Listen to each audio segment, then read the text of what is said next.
रूस यूक्रेन विवाद पर आज तक पर आपको पल पल की अपडेट मिल रही है।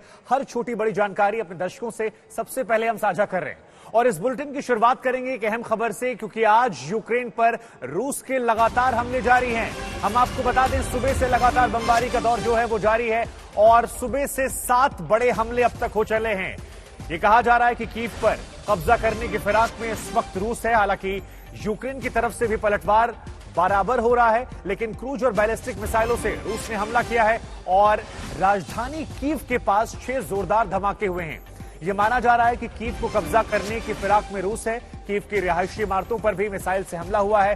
अब ये इस लिहाज से अहम हो जाती है क्योंकि शुरुआत में कहा गया था कुछ निश्चित ठिकाने हैं जहां पर हमला किया जा रहा है, लेकिन अब जो इस वक्त एक अहम खबर आ रही है, बड़ी खबर आ रही है, वो ये कि आज सुबह से 7 बड़े हमले किए गए हैं और ये हमले रिहायशी इलाकों में भी किए गए हैं, उन इलाकों में भी किए गए हैं जहां पर लोग रहते हैं।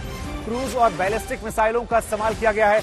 शुरुआत में कहा जा रहा था कि रशिया जो है वो उतनी बड़ी मिसाइलों का प्रयोग नहीं कर रहा है, लेकिन अब जैसे जैसे वक्त बीत रहा है, जैसे जैसे रिटेलिएशन यूक्रेन की तरफ सामने आ रहा है, पुतिन तमाम हदों को पार करते जा रहे हैं। गौरव सावंत हमारे संवाददाता हमारे साथ ग्राउंड जीरो से लगातार जुड़े हुए हैं। गौरव, यूक्रेन पर लगातार रूस के हमले जारी हैं। सुबह से 7 बड़े हमले हो गए हैं, कीव के नजदीक हमले हुए हैं। रिहायशी इलाकों पर हमला करना क्या बिल्कुल रूस की तरफ से अब क्लियर हो गया है कि जैसे तैसे साम दाम दंड भेद जो अपनाना पड़े, लेकिन अब कीव पर कब्जा करना है, यूक्रेन पर कब्जा करना है, मकसद को पूरा करना है?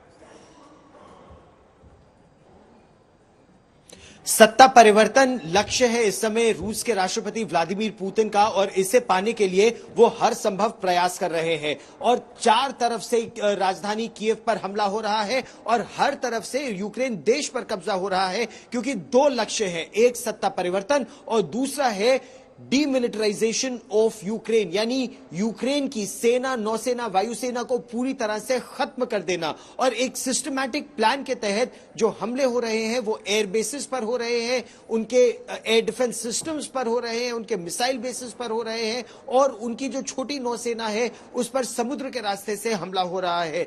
इस तरह एक सिस्टमैटिक ऑफेंसिव को रूस अंजाम दे रहा है, लेकिन जो पहले 24 घंटे में रूस को उम्मीद थी कि suppression of enemy air defence या एसईएडी पूरा हो जाएगा, यानी जितने भी रूस के जमीन से आकाश में मिसाइल पर मार करने के लिए या विमानों पर मार करने के लिए जितनी भी यूक्रेन की मिसाइलें हैं, रॉकेट से, वो ध्वस्त हो जाएंगी, खत्म हो जाएंगी।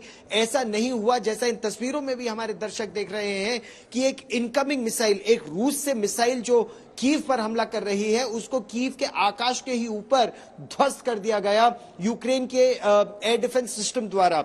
इसके अलावा एक और तस्वीर यहां के रक्षा मंत्रालय ने जारी की है, जो S-300 सिस्टम है वो ऑपरेशनल है, वो वार कर रहा है। और फिर रूस की तरफ से एक तस्वीर जारी की गई है जो कहता है कि किस तरह से S-300 की एक बैटरी, S-300 एक मिसाइल डिफेंस शील्ड है, बहुत ही सक्षम ये मिसाइल डिफेंस शील्ड है, उसको शुभांकर पूरी तरह से रूस ने ध्वस्त कर दिया। तो दोनों तरफ से इस समय जबरदस्त वार और पलटवार चल रहा है और लक्ष्य कीव है।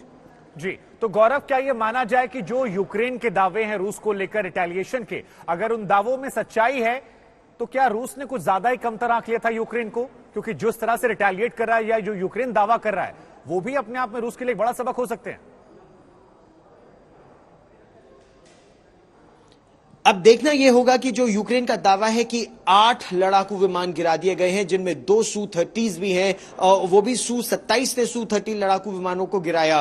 रूस की वायुसेना बहुत ही सक्षम वायुसेना है, लेकिन क्या उनके 8 लड़ाकू विमान और हेलीकॉप्टर गिरा दिए गए हैं? पहली बात। दूसरी बात, जो ओस्टोमिल की एयरबेस है जहां पर एंटोनोव विमान बनते हैं महज कीव से 10 किलोमीटर दूर, जिसका दावा किया जा रहा है कि रूस ने उस पर कब्जा कर लिया था, उनके जो एयरबोर्न फोर्सेस है वो वहां पहुंच गए थे।